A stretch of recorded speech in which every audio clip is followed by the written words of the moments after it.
Many people confuse the terms cement and concrete. Cement is a fine gray powder that's used to make concrete. It's also an ingredient in the mortar that masons use to lay brick and stone. Cement also goes into soil cement, a material that's used in paving roads, building dams, and lining reservoirs. The action begins at the limestone quarry. The limestone near the surface has a high content of the minerals silica, iron, and aluminum oxide. Deeper down, the limestone is more pure, containing less of those minerals and more calcium carbonate. The plant uses both types of rock, altering the proportions to make different types of cement. Workers drill holes in the rock wall in which they plant powerful explosives. For safety, the workers have to position themselves behind the area they're blasting, maintaining a distance of at least 50 meters.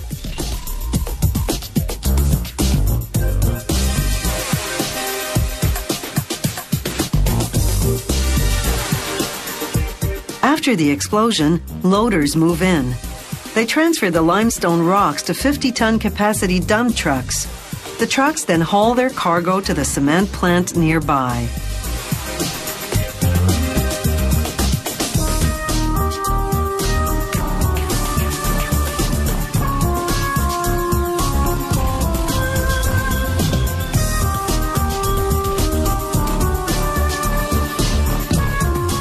At the plant, the trucks dump the rocks into what's called the primary crusher.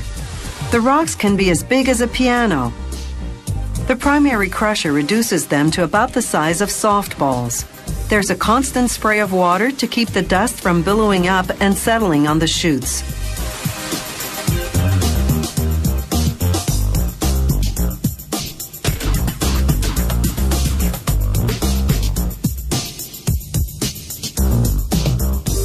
From there, a conveyor transports the rocks to the secondary crusher.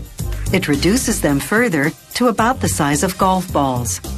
Rock high in calcium carbonate and rock low in calcium carbonate are crushed separately. Now it's time to mix the two. The ratio varies according to the type of cement they're making. This overhead machine called a tripper makes piles of the required proportions. They call this the raw mix. Then a reclaimer loads the raw mix into a grinding machine called a roller mill. Depending on what minerals are already naturally in the crushed rock, the factory adds extra minerals such as silica and iron. Certain types of cement also require aluminum oxide. The roller mixes and grinds the ingredients uniformly, producing a dry rock powder called the raw meal. Now the powder goes into a preheater. The temperature of the powder is 80 degrees Celsius upon entering. Within 40 seconds, it gets more than 10 times hotter. This begins the process of bonding the minerals together so that they'll later harden when hydrated with water. The preheater is equipped with what's called a flash calciner.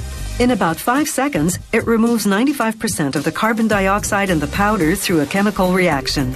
This isolates the lime, which is the most important element in cement. From there, the powder moves into a rotary kiln, a huge cylindrical furnace. It's set at an angle so that the powder moves from top to bottom a distance of 49 meters. The kiln rotates about 2 turns a minute to ensure the material travels through at the right speed. The burner's gas flame at the bottom reaches a scorching 16 to 1700 degrees Celsius.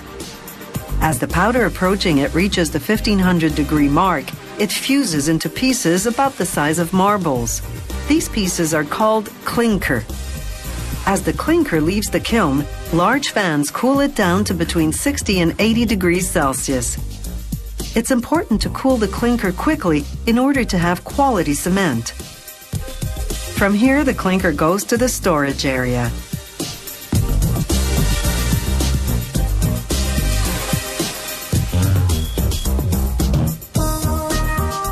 The last stage of cement making is called finish grinding. They add some gypsum to the clinker. The precise amount varies with the type of cement they're making. Gypsum delays the cement's setting time so that it can be worked for up to 2 hours before hardening. The cement mills are called ball mills because they contain metal balls, about 150 tons of them in the largest mill. As the mill rotates, the balls crush and grind the clinker and gypsum into a fine powder.